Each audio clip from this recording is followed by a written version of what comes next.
आप सभी का हमारे चैनल राजवीर यादव फिजिक्स पर बहुत बहुत स्वागत है।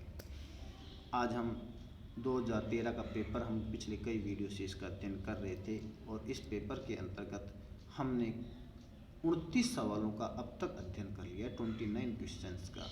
अब हम 30वें क्वेश्चन का अध्ययन करते हैं। देखो, अब व्यतिकरण फ्रिंज प्रतिरूप उत्पन्न करने के लिए यंग द्विस्लिट प्रयोग का किरण चित्र बनाइए। क्लियर? प्रदीप्त फ्रिंजों के लिए फ्रिंज चौड़ाई का व्यंजक व्युत्पन्न कीजिए। यदि प्रदीप्त फ्रिंजों के लिए फ्रिंज चौड़ाई 2 mm हो तो अदीप्त फ्रिंजों के लिए फ्रिंज चौड़ाई लिखिए। अगला, व्यतिकरण फ्रिंज प्रतिरूप का केंद्रीय बिंदु चमकीला होगा या काला, स्पष्ट कीजिए। काफ़ी बड़ा क्वेश्चन आया था, लास्ट क्वेश्चन है इस चैप्टर का, इस पेपर का, और ये बड़े वाला क्वेश्चन है और 4 नंबर का क्वेश्चन है। नंबरों का डिस्ट्रीब्यूशन है आधा प्लस 3 प्लस आधा बराबर 4।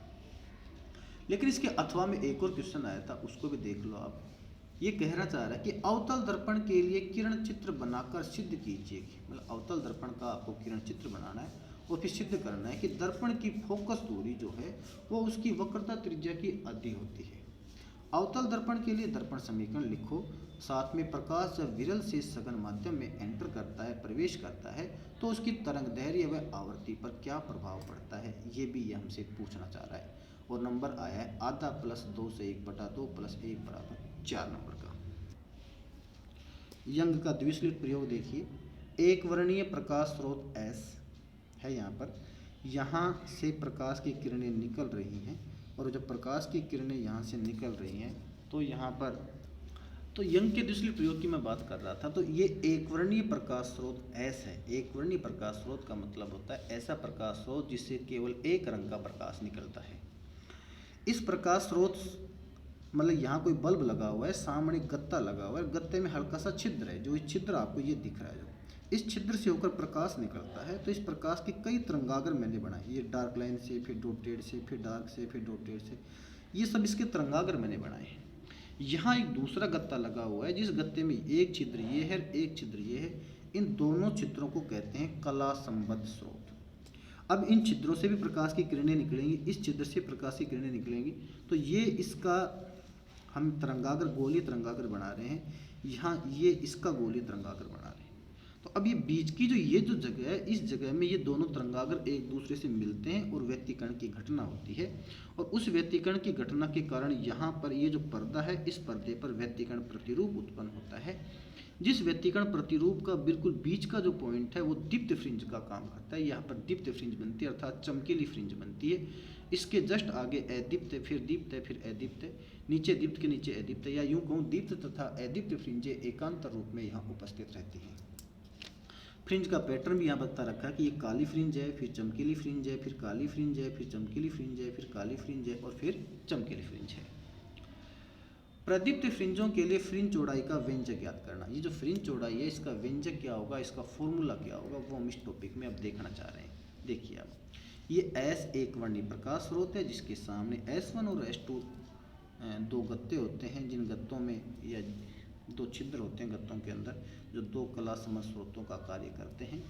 मैंने माना ये पर्दा है, इस पर्दे का इस सेंटर O है, O से X दूरी पर ये बिंदु P है, जिस बिंदु पर यहाँ से आने वाली प्रकाश की किरणें और यहाँ से जाने वाली प्रकाश की किरणें आपस में मिल रही हैं और व्यतिकरण प्रतिरूप का निर्माण कर रही हैं।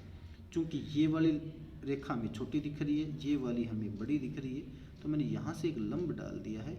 इस लंब डालने से क्या फ़र्क पड़ेगा कि ये दूरी और अब इस दूरी के बराबर हो गई है, या यूँ कहूँ ये दूरी इसमें एक्स्ट्रा है। अगर कोई ऐसे कहे कि भाई S2P में से आप S1P को घटाओ तो क्या बचेगा, तो वो बचेगा S2L। ये दूरी एक्स्ट्रा थी, जिसको डेल्टा नाम भी हम आगे चल के देंगे, जो इन दोनों किरणों के बीच पथांतर को व्यक्त करता है। देखिएगा इसमें, माना दोनों कला संबंध स्रोतों के मध्य की दूरी स्मॉल d है, स्लिट से पर्दे के मध्य की दूरी कैपिटल D है।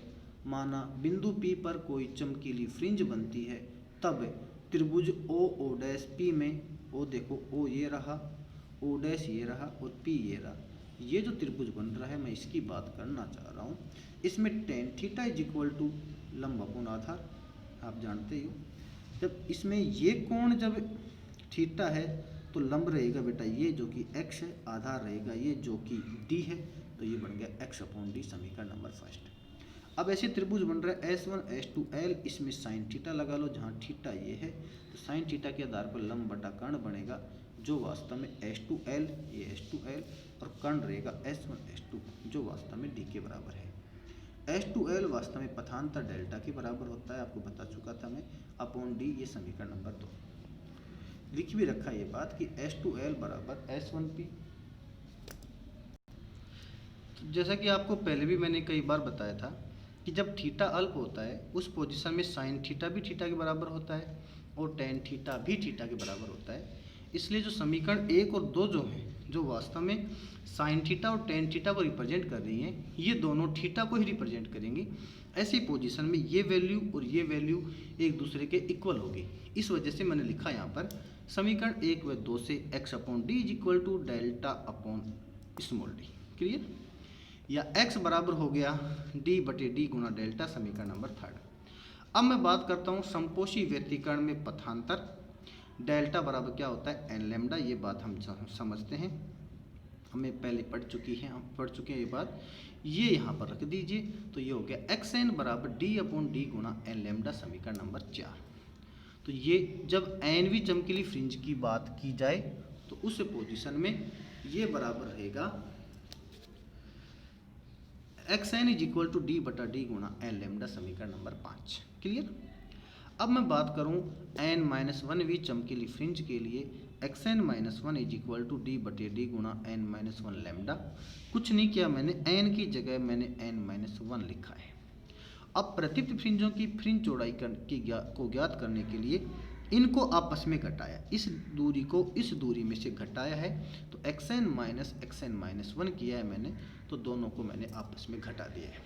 और जब इनको आपस में घटाकर जब सोल्व करता हूँ तो बीटा = d/d गुणा लैम्डा प्राप्त होता है। ये है समीकरण नंबर 7।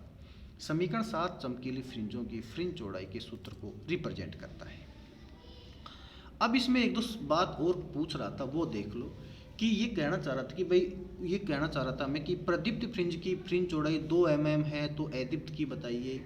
तो एक बात हम अच्छे से जानते हैं कि प्रदीप्त फ्रिंज की फ्रिंज चौड़ाई और दीप्त फ्रिंज की फ्रिंज चौड़ाई एक दूसरे के इक्वल होती है।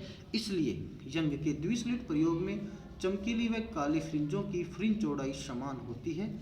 इसलिए यदि प्रदीप्त फ्रिंज की फ्रिंज चौड़ाई 2 mm है तो अदीप्त फ्रिंज की फ्रिंज चौड़ाई भी 2 mm होगी। क्लियर? अगला है, इसके बाद में कह रहा था कि एक सवाल और पूछा, सवाल में देखो उसका उत्तर यहाँ लिखा है कि व्यतिकरण प्रतिरूप में केंद्र बिंदु की कला संबद्ध स्रोतों से दूरी समान होती है, इसलिए प्रकाश की किरणें इस बिंदु पर समान कला में पहुंचती हैं, इसलिए वहाँ पर समपोषी व्यतिकरण की घटना होती है, जिससे प्रदीप्त फ्रिंज बनती है और अतः केंद्रीय बिंदु चमकीला प्राप्त होता है। अब देखिएगा अथवा में समझो इसको। अथवा में एक सवाल और था कि अवतल दर्पण की फोकस दूरी और उसकी वक्रता त्रिज्या में संबंध आपको स्थापित करना था। साथ में देखो यहाँ पर भी R लिखा हुआ है, अर्थात ये रिपीट है, एग्जाम में फिर कभी पूछा हुआ है। समझिए इसको ध्यान से। ये कोई अवतल दर्पण है जिसके पीछे ये डॉटेड लाइन आपको दिख रही है, इसका मतलब यहाँ पॉलिश की गई है। इस पर ये प्रकाश की किरण आपतित हो रही है। प्रकाश की किरण जब ये यहाँ पर गिरती है तब ये टकराकर वापस लौट जाती है और इस प्रकार से चली जाती है। मैंने एक अभिलंब का निर्माण किया और अभिलंब इसके वक्रता केंद्र C से होकर गुजर रहा है। मैंने माना ये प्रकाश की किरण I कोण पर आपतित हो, मतलब कि आपतन कोण I और अपवर्तन कोण क्या है, R है। क्लियर? यहाँ से एक लंब सीधा खींचा जो D पॉइंट पे बन रहा है। अब देखो ये I है, ये R है, चूंकि I बराबर R होता है, आप समझते होंगे इस बात को। तो ये टोटल क्या बनेगा, 2I, और जब ये 2I है तो ये वाला कोण भी क्या रहेगा, एकांतर कोण की परिभाषा से 2I रहेगा। ये F है जो कि दर्पण का फोकस बिंदु है, ये P है जो कि दर्पण का ध्रुव है। अब समझिए इस बात को। जब मुख्य अक्ष के समांतर आने वाली प्रकाश की किरण अवतल दर्पण के M बिंदु से टकराती है तब यह फोकस बिंदु F से गुजरती है। माना दर्पण की वक्रता त्रिज्या R तथा फोकस दूरी f है।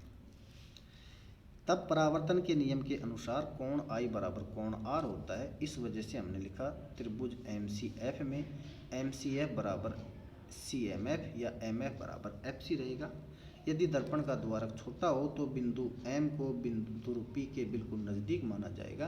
तो MF जो को PF कह सकता हूँ, जो कि फोकस दूरी के बराबर है। फिर अगर आप चित्र पे ध्यान दो, समझ में नहीं आ रहा तो आप पहले जाकर देखिए, आप इस चैप्टर में जाके पढ़ के देखिए, तभी समझ में आएगा। यहाँ इतना समझ में नहीं आएगा टॉपिक।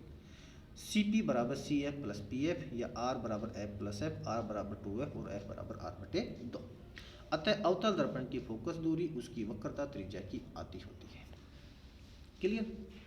अब अवतल दर्पण के लिए दर्पण समीकरण वो हमसे पूछना चाह रहा था, प्रूफ नहीं पूछा उसका, केवल समीकरण ही पूछा, लिखना है डायरेक्ट हमें। तो दर्पण समीकरण होती है 1/u प्लस 1/v बराबर 1/f। यहाँ u तो बिंब से ध्रुव की दूरी है, ये प्रतिबिंब की ध्रुव से दूरी है, और f वास्तव में फोकस दूरी है। प्रकाश की आवृत्ति सदैव नियत रहती है, इसलिए यहाँ पर आवृत्ति पर कोई प्रभाव नहीं पड़ेगा। प्रश्न में ऐसा चीज़ दे रखी थी, इसलिए मैंने ये सब लिखा है। और जब प्रकाश विरल माध्यम से सघन माध्यम में प्रवेश करता है तो प्रकाश का वेग कम हो जाता है, तब प्रकाश लैम्डा बराबर c अपॉन न्यू की तरंग दैर्घ्य लैम्डा भी कम हो जाती है। और इसी के साथ ये पेपर जो है 2013 का वो कंप्लीट हो गया है। अगर आपको इसका PDF चाहिए तो मैं पेपर 12 और पेपर 13 दोनों की PDF मेरे टेलीग्राम चैनल पर अपलोड कर रहा हूँ थोड़ी देर में, आप वहाँ जाकर देख सकते हैं। अगर अभी तक आपने हमारे चैनल को सब्सक्राइब नहीं किया तो प्लीज़ इसे सब्सक्राइब कर लीजिए, क्योंकि मैं आपके लिए यूजफुल वीडियो लेकर आता रहता हूँ। धन्यवाद।